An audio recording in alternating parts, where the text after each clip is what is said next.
When I create a floor plan, the first question I ask myself is what the drawing is actually for. Is it for contractor or internal team coordination? Is it a client presentation? The answer, of course, dictates the level of detail and the presentation quality required. And for a client, this matters almost more than anywhere else because they're the ones you're trying to convince.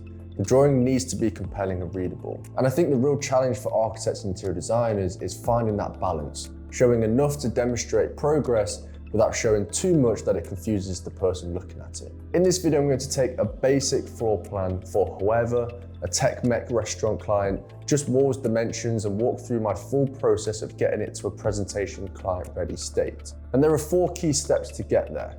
So let me show you how. If you want to follow along, there's a link in the description to create a free Rayon account. So before we go any further, I'm just going to quickly introduce the project. This is Hueva Food and Beverage. It's a Tex-Mex restaurant. The brief is built around a warm and inviting interior, blending earthy terracotta tones with natural textures and a sense of modern elegance, all in service of a vibrant dining experience. The layout includes a lounge area for relaxing seating, a main dining area with tables for different group sizes, and a fully equipped kitchen. And just to keep the end goal in sight, this is what we're going to build towards. So this is the starting point. This is our floor plan that we need to start kind of elevating with population, with activity, with some kind of atmosphere and feeling of the space. So this floor plan currently is technically sound, but it is really just walls and doors and partitions. And the problem with handing this to a client is that they're going to look at this and really kind of struggle to envision the space. And so the first thing we're going to do is start adding some blocks. Now what we're going to do is we're going to create some layers that are going to help us basically start managing some of the furniture, some of the people, some of the trees that we might add into the drawing. And the beauty of Rayon is that there are 10,000+ blocks to choose from. There is a vast library of elements that you can bring into your drawings. And they're not only kind of static top-down blocks, you can also jump between front, side views, which is really handy when you're jumping between elevation, section, and plan. So a good way to look through the blocks that are available is to look through the libraries. So you'll be able to see here, we can look for maybe commercial kitchen elements, and we can select that, and then you can start finding certain elements that you might want to drop in. So we'll start by bringing in some furniture, some sofas, some chairs, coffee tables, etc., to start defining some of these dining spaces. So we've got this sofa that we're going to pull and drop into place, and then when you drop it in, you can see here that you can kind of rotate it, you can twist it, you can flip it, and you can then scale it up and down if you wish. But these all come in at a 1-to-1 scale, so you won't need to readjust the scale. We can then maybe find some other furniture, maybe a kind of small armchair, and we can then mirror that by clicking MI, and that will mirror down the center point. We can then maybe bring in a coffee table. And so now we're almost created like a mini kind of group of kind of a dining experience that we can then copy across the drawing. So what I'm going to do is I'm going to basically select those elements, I'm going to right click and group them. So then we can copy and paste them across the floor plan, and we can kind of pull them into place. We can then maybe pull it over into this other private dining area. And so now we're starting to define some zones using furniture to start indicating the use of that space. Now we can do the same when we start looking for maybe some commercial pizza ovens or meat ovens or whatever they might be to bring into the kitchen. So we can start searching for those blocks individually. We can then start dragging and dropping them into place. You can select your block instance on the right hand side, and you can jump between the different views that are available to you. Now, with a little bit of time and jumping forward, you can see how you can really populate the drawing. There's quite a lot going on in here, but this all of a sudden, you start to understand the activity and the organization of the space. So before it was a floor plan, of course, it was accurate, it made sense in a way, but it didn't really indicate actually the furniture or the activity or the use of any of these spaces. And these bar stools are an example of why the layering becomes really important. Because these bar stools at the moment are basically sat on top of that layer, you can see that basically you can see the full bar stool when really you want to see the countertop and have the bar stools beneath. So we can select that shape, we can add a fill and make sure that it's on the correct layer. And the detail in these blocks is insane. I think this is really kind of powerful to use in your drawings. And the next type of block that we want to add is people. I think people is a really great way, once again, to show activity, to really show how people are interacting and engaging with these spaces. In this case, we kind of want people engaging with maybe the coffee machine, maybe someone walking a dog outside, maybe someone kind of serving someone something. And you can see here now, all of a sudden, when you add these people, it just really elevates the drawing. And the final touch is just going to be adding some vegetation, some trees, maybe some plants in the shop. So then all of a sudden, once again, you start indicating maybe where kind of planters are and more atmosphere and the kind of personality to the space. So you get a real better sense of this restaurant design. So we've now gone from context to atmosphere. The drawing now has life in it, but it's still black and white. The next step is where the floor plan stops being a generic restaurant layout and starts being Hueva specifically. Talking through the brand, this is a restaurant designed for vibrant, welcoming dining experience. In this case, we want to show those terracotta and clay tones on the walls, natural timber on the floor, saturated accent colors through the lounge and seating and soft furnishings. You're showing them the atmosphere and personality of the project. So to elevate this drawing now and to really add some more personality and character, to indicate those warm tones of the project, I'm going to use this mood board as a reference. So this has got some color palettes in it, it's got some material palettes. So what I'm going to do is I'm going to use this as a reference. And you can see here that the really important feature of this project is, once again, to have a vibrant and welcoming dining experience, to have a color scheme that's thoughtful and lively with a warm, earthy tone. And so these are the really key elements that I want to showcase and demonstrate from this mood board now into the floor plan. So what I'm going to do is I'm basically going to go through and start amending, adjusting, applying styles to the floor plan. And I'm going to show you how this works. So when you select a particular element, as shown before, and you head to the right-hand side with the style panel, you can then adjust the fill and stroke. And so when you choose a particular fill here, you can maybe choose a solid blue, or you could add maybe a texture of some kind of finish. But in this case, we're going to use the mood board as our reference. A really useful tool and a really powerful tool to use is to select pick style on the right hand side, head over then to your mood board, and I have a texture already available here in this mood board. If we select that style, it will apply it to the floor plan. And we can do the same throughout. We can select multiple elements that we want that same terrazzo kind of stone finish. So now we have basically a unified style across the floor plan, and then save that as a style. So we're going to save that as a terrazzo, maybe terrazzo finish. And then the beauty of this is now there's basically a style saved and we can manage that style. So if we make any changes to it, for example, if you wanted to drop the opacity down to maybe 30% or maybe even 50%, you'll see that it will apply this across the board in the floor plan. So all of a sudden that finish has been updated with that saved style across all of those elements that have that style assigned to it. Equally, you can scale that pattern up if you wanted to. In this case, we can maybe scale up to 10 times if you wanted to maybe show much more kind of larger size pattern. But in this case, we're going to keep it at 2 times, but that's just a demonstration of how you could do that. Now, we can do a very similar process across our floor plan. And in this case, we can choose some of the colors that we want to apply. So if we select a certain block, this is one way you could do it where you can override the block style.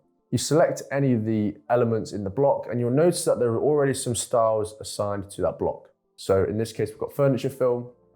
We can edit that furniture fill and we can choose one of the colors that we have saved already in our kind of most recently used. If we click that and update that, you'll see here that now you can edit and adjust the stroke, the fill, and you'll also get this kind of blue reset overrides mode. So if you then wanted to reset this and go back to the original style that was already assigned to it, you can also do that.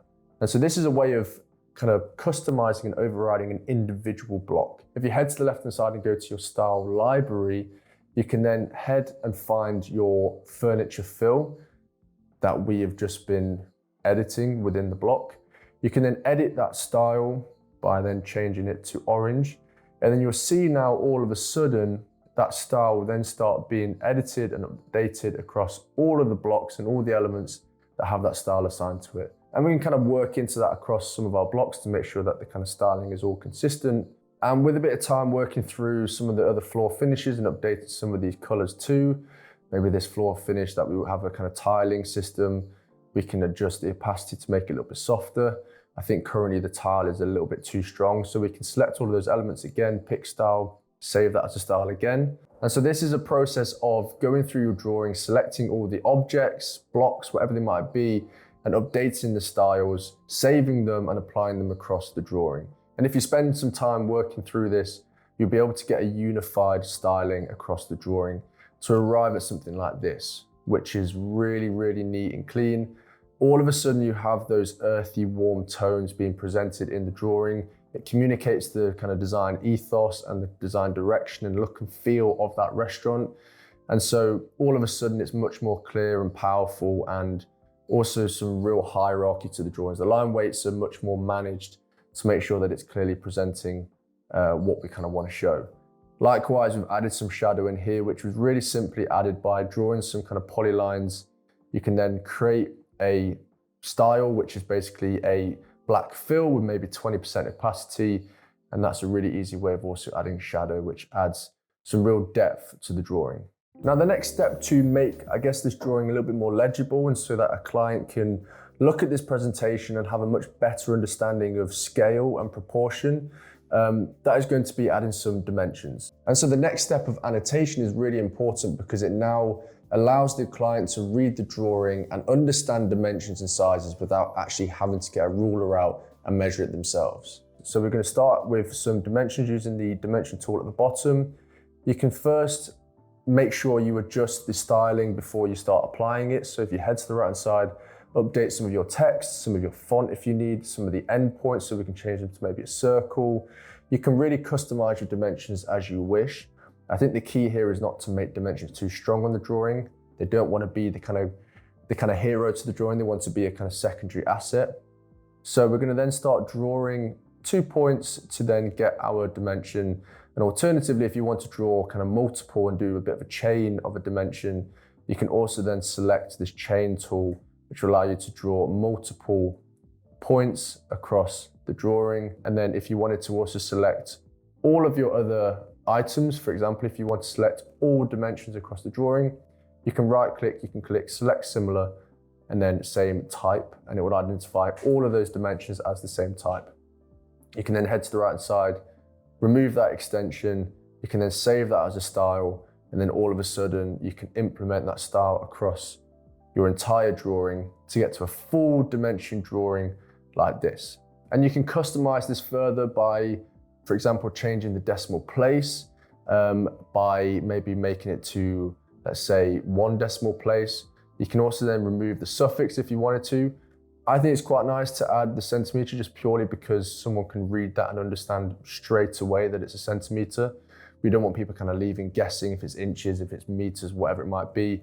We don't want confusion, so I think it's quite nice to add that on there. And you can also add some annotations through blocks themselves. So if you head back to the block library and you start adding maybe an elevation marker in the annotation library, you can then start pulling in an elevation marker to showcase, I don't know, FFL levels. The beauty of blocks also, you can not only adjust styles, but you can also edit and amend blocks themselves. So in this case, we can maybe delete some of these features that we don't want. We can maybe adjust some of the styling of this. So then when you actually add some of the data and you add some of the tags, for example, if you add 0.1, so this is an FFL of 0.1, you can also then override that, and that's something that you can manage also on the right-hand side of your properties. And if you applied that across your entire drawing with also lots of different annotations that you can add, we have a variation of elevation markers, we have a variation of room tags, we have a variation of door tags, entrance points. The key is not to overload it with annotation. I think there's a really fine balance with putting too much annotation into a drawing to a point where you can't really read the drawing. In this case, I think this is quite a nice balance to apply across your drawing. And this annotation allows the drawing to become credible. It gives the client some trust that you have drawn things properly, that you've drawn things to scale, and that they can start to see and start to understand some of the space and dimensions of a room. The drawing is now populated, it's styled, it's annotated, so the last step now is to deliver it properly, is pull it into a presentation. At the moment, this is purely a drawing that's existing in a model canvas, and we want to now pull this into some kind of presentation format that we can maybe export as a PDF or share as a live presentation, which I'll get into in a minute. So what we want to do is we want to head to the top left corner, where you can then choose between a paper and model canvas. At the moment, all of our drawings are existing on the model canvas. But if you want to create a presentation, you want to create a new paper canvas, you want to then create a page, and here you can manage the size of your page. You can go A3, A4, etc., change the orientation. You can customize it as you wish. And what we're going to do is we're going to create a viewport into our model canvas. So if we create a view, we can then create a viewport into our floor plan. It will come in at some kind of default scale. You can adjust that on the right-hand side to maybe 1 to 100. We can then start cropping that down. So by purely just bringing in your viewport, you can crop that down into place. You can also double click into the view and crop from that case, and also kind of toggle and move around in your view.